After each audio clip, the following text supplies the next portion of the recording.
বন্ধুরা, বুলেট সরোজিনীতে দেখা যাবে সরোজিনী জিজ্ঞাসা করে, রাতুল মামা ছবি রয়েছে, ওরা আপনাদের অফিসে কোন পজিশনে চাকরি করে?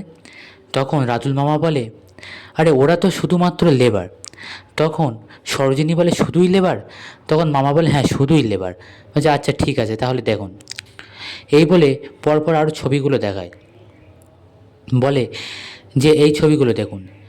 তখন রাগিনী বলে, হ্যাঁ এর দেখা যাচ্ছে লেবার সিকিউরিটি গার্ডের কাজ করছে, এখান থেকে কি প্রমাণিত হয়? তখন রণও একই কথা বলে।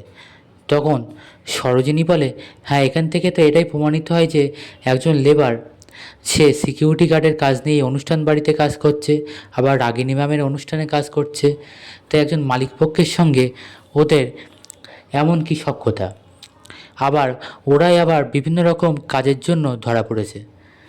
তখন রাগিনী অভিনয় করে রাতুলকে বলে, হ্যাঁ রাতুল বল, সরোজিনী কি প্রশ্ন করলো তার উত্তর দে, এরপরে তো বলবি যে আমি এই কাজের সাথে যুক্ত আছি। তখন রাতুল মনে মনে ভাবে, খেলাটা ঠিকই চলছিল, রাগিনী এসেই ঘুরিয়ে দিল, এখন আমি বললেও তো কেউ বিশ্বাস করবে না। তখন সরোজিনী বলে, ম্যাম এইসব ইমোশনাল কথা বলে কী লাভ হবে, ওনার তো কোনো শাস্তি হবে না। তখন রাগিনী বলে, আচ্ছা সরোজিনী তুমিই বলো না, তোমার তো খুব বুদ্ধি, যে কী শাস্তি দেওয়া যায়।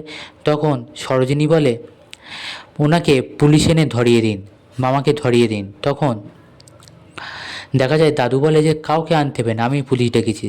এরপরে পুলিশ আসে বাড়িতে, আর মামাকে উল্টো বলে যে ধন্যবাদ রাতুল, আপনার জন্যই আমরা এরকম আসামিকে ধরতে পেরেছি, আপনি এফআইআর করেছিলেন বলেই ওরা সবাই ধরা পড়েছে।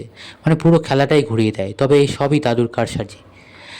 এরপরে রাতুল মামা তো বুঝতেই পারেন না কীভাবে বেঁচে গেল, পরে সবটা অবশ্যই জানতে পারে। বন্ধুরা, পরবর্তী পর্বটা আরও আকর্ষণীয় হতে চলেছে, তাই পরবর্তী পর্বে ঠিক কী হতে চললো জানতে চোখ রাখুন আমাদের চ্যানেলে, আর চ্যানেলটিকে অবশ্যই সাবস্ক্রাইব করে রাখুন।